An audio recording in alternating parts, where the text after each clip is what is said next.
Bonjour Monsieur Dartevel, vous êtes le vice-président de la Fédération française de tennis. Vous êtes également en charge du dossier paddle pour la Fédération. Le week-end dernier a eu lieu une réunion importante liée à une éventuelle intégration du paddle dans le giron de la Fédération de tennis. Est-ce que vous pouvez nous en dire davantage? Vous en dire davantage, c'est simplement factuel, hein. Nous avons, à la suite d'une réunion du comité de direction, donc proposé à l'Assemblée générale de la Fédération d'intégrer le paddle dans nos statuts. Cette proposition a été acceptée à l'unanimité, ce qui nous ouvre maintenant les possibilités d'agir au niveau du ministère pour obtenir la délégation officielle de service public concernant l'activité paddle au sein de la Fédération française de tennis. On peut dire que l'aventure du paddle dans la fédération est lancée. L'aventure est lancée, c'est clair.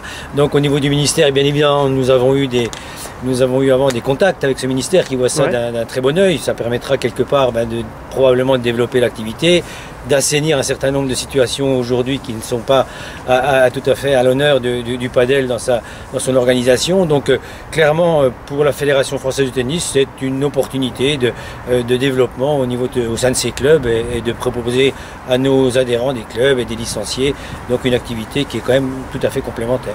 Pour les deux d'ailleurs. C'est une opportunité pour les deux. Ouais. Au niveau de la Fédération française de tennis, notre activité principale c'est bien sûr le tennis et ça restera bien sûr le tennis. Maintenant au niveau des clubs, eh bien, on cherche à diversifier un petit peu, à diversifier l'offre.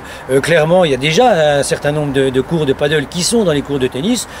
Pour nous, pourquoi ne pas donc nous associer d'une façon un peu plus intéressante pour cette forme de sport de raquette également. Est-ce que vous avez déjà vu ensemble avec le comité ce que vous pouviez faire pour le paddle en termes de promotion? Est-ce qu'il y a déjà eu des choses qui vont être faites d'ici les 5 ou 6 mois? Oui, d'ici les 5-6 mois, nous aurons donc un plan de développement au niveau du paddle, clairement, qui aujourd'hui n'est pas écrit. Nous sommes, vous savez, c'est une grosse fédération avec des statuts, on respecte les statuts, on respecte les délégués de l'Assemblée générale, on respecte les délégués qui viennent des ligues, donc il fallait déjà leur accord pour que nous intégrions le paddle dans nos statuts. Maintenant, nous allons travailler avec le ministère aussi, puisqu'il faut que le ministère donne cet agrément, et lorsque nous aurons cet agrément, eh bien, nous proposerons un certain nombre d'actions de développement et d'organisation de compétition, parce que c'est aussi notre finalité au niveau de la fédération. On fait du développement, on fait aussi de la compétition. On peut estimer qu'au mois de septembre, de cette année, on pourrait voir une année 2014-2015 de paddle. Je ne peux pas vous donner de date parce que je vous le redis, il faut que déjà qu'on ait cet agrément au niveau du ministère qui mettra quelques mois à avoir. Vous savez, c'est pas aussi simple que ça. Puis d'ailleurs, il faut qu'on puisse mettre l'ensemble de nos équipes au travail sur ce sujet-là.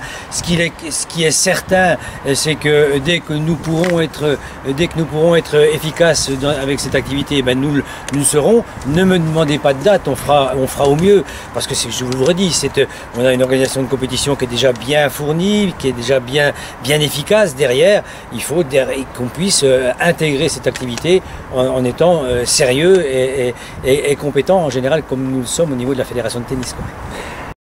Je sais que vous avez déjà joué au paddle, en tout cas c'est une activité que vous connaissez. Vous l'avez pratiqué où En Franche-Comté, c'est un des rares clubs qui a un cours de paddle qui datait d'ailleurs, je ne sais d'ailleurs pas s'il existe encore ce cours, nous en parlions juste avant, mais c'était il y a une quinzaine d'années où c'était un truc qui était assez sympa. Quand je dis un truc, c'est pas péjoratif, c'était une activité qui est sympa et qui à coup sûr peut satisfaire du monde. La preuve, c'est que dans certains pays, c'est une activité qui est devenue essentielle. Le club s'appelait comment? C'était le Tennis Club des Tubes, qui est un centre régional d'entraînement départementalisé de tennis, donc vous voyez, qui est ouvert aussi à toutes les multi-activités, parce que les sports de raquette, quelles qu'elles soient, ça nous aide aussi à former nos tennisman. Quelque part, on est avant tout dans le tennis, bien sûr. Au niveau des éventuelles et futures licences de paddle, en réalité, ce sera certainement une licence unique paddle, tennis et également beach tennis. Oui, parce qu'on n'a pas de raison. Pour nous, c'est une même population, c'est la population de nos clubs. Donc après, se posera la question de l'affiliation des clubs uniquement paddle ou une simple reconnaissance de ces clubs. Mais là, pour pouvoir entrer dans la compétition paddle, si nous, la Fédération française de tennis, l'organise et l'organisera, ce sera une seule licence. On peut pas faire des licences à multivitesse. Ça marche très bien au niveau du beach. Il n'y a pas pas de raison que ça marche pas aussi bien au niveau du paddle. Et je pense, dans un premier temps, pour nous, c'est une vraie activité de développement au niveau de nos clubs. C'est compliqué au niveau de la cotisation, d'avoir une cotisation différente, une licence différente pour ceux qui jouent au paddle, pour ceux qui jouent au tennis. Et puis ça donne quand même à ceux qui sont des adeptes du paddle la possibilité quand même d'aller dans la compétition de tennis. Et pour ceux du tennis, venir dans la compétition de paddle, je crois que c'est une bonne chose. Oui, voilà. C'est gagnant-gagnant. Hein. Quelqu'un qui a une licence de beach tennis peut pratiquer et faire des tournois de tennis. Mais il n'y a pas de licence beach tennis, il y a une licence Fédération Française de Tennis qui permet... c'est une licence unique. Voilà, c'est une licence unique qui permet donc après de s'inscrire dans les différentes compétitions. Voilà. Ouais. Et en réalité, le paddle et le beach tennis, on pourrait dire qu'ils sont embarqués dans un bateau qui semble similaire. En termes de développement, parce que le beach tennis, le beach tennis a besoin de structures un peu plus particulière que le paddle. Oui. Le paddle, on peut le jouer partout, à n'importe quel moment. Le beach tennis, c'est quand même plus une pratique de plage ou de situation géographique, même si dans la France profonde, comme la Franche-Comté, par exemple, eh bien, le beach tennis, il se pratique très bien. On fait des championnats de ligue qui ont un bon succès, mais à un moment ou à un autre, il faut que tout le monde prenne ses habitudes, quoi. Donc, probablement qu'au niveau du paddle, il y a des infrastructures particulières à mettre en œuvre. C'est peut-être le frein qu'il peut y avoir au niveau du développement de cette activité, mais c'est une activité qui peut se jouer partout. Le beach tennis va connaître un développement important. D'ailleurs, on a de plus en plus de classés beach tennis au niveau de la fédération, et c'est une bonne chose. Ouais. Il va y avoir une enveloppe, j'imagine, qui va être proposée ou qui va être allouée au paddle. Est-ce que vous en avez déjà parlé? Est-ce qu'on sait peut-être quel type d'enveloppe serait proposé, tout du moins pour la première année, et on verra plus ensuite. Vous voulez dire d'enveloppe budgétaire? Oui, une enveloppe budgétaire. Non, mais ça fera partie très normalement de la politique de compétition et de développement de la fédération, et ce qui englobera les différents budgets des différentes directions. Donc au jour d'aujourd'hui, nous n'avons pas fixé d'enveloppe particulière, parce que je vous dis, ça peut parfaitement se gérer comme se gère un club de tennis, avec des actions de tennis, et après ce sera des choix qui seront faits au niveau des ligues, au niveau des clubs, de s'investir autour de cette activité. La fédération française la régulera, l'organisera, et derrière les choses se feront comme elles doivent se faire, à la vitesse où elles voudront bien se faire, quoi. Il y a ligue, il y a fédération, etc. Alors est-ce que ce sera une reprise de la ligue qui a été créée par Cédric Carreté? Est-ce que ce sera une autre forme qui sera proposé et intégré dans la fédération française, par exemple un genre de bureau paddle, où on pourrait reprendre, pourquoi pas, ce qui a été créé récemment? Je crois que la fédération française de tennis existe avec ses structures qui sont une assemblée générale, un comité de direction et un bureau fédéral. Donc il y aura un bureau, un bureau paddle. Comment ça se passe pour le beach paddle?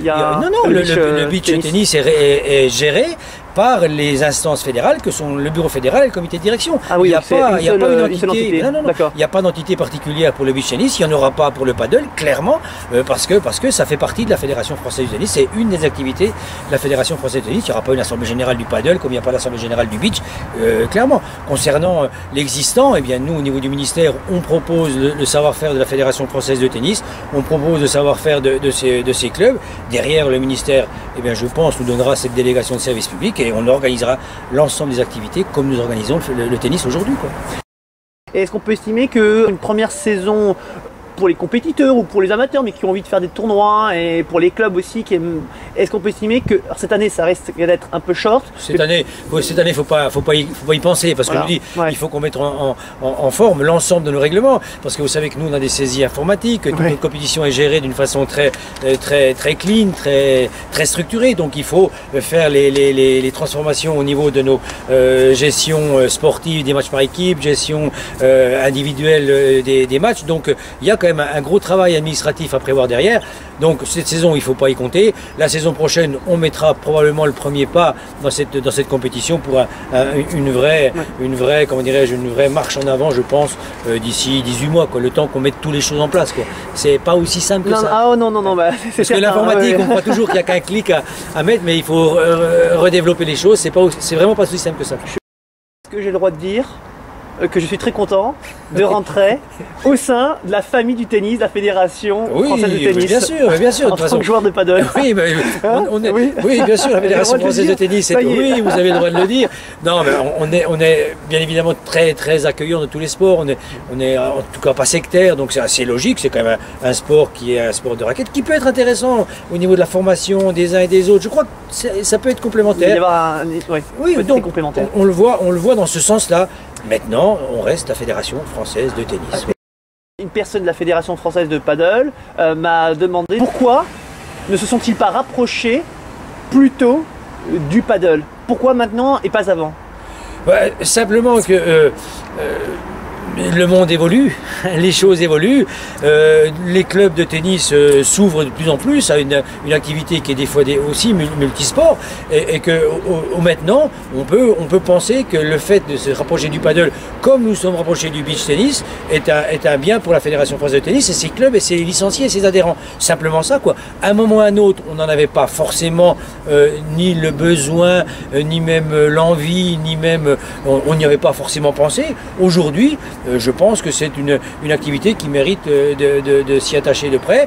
On a aussi des yeux sur ce qui se passe au niveau de l'étranger. On voit bien les développements que ça peut engendrer et les pratiques que ça peut engendrer. Donc c'est assez normal qu'une fédération comme la nôtre cherche à se développer de la meilleure façon qui soit. Ok, eh bien, écoutez, merci beaucoup. Merci à vous.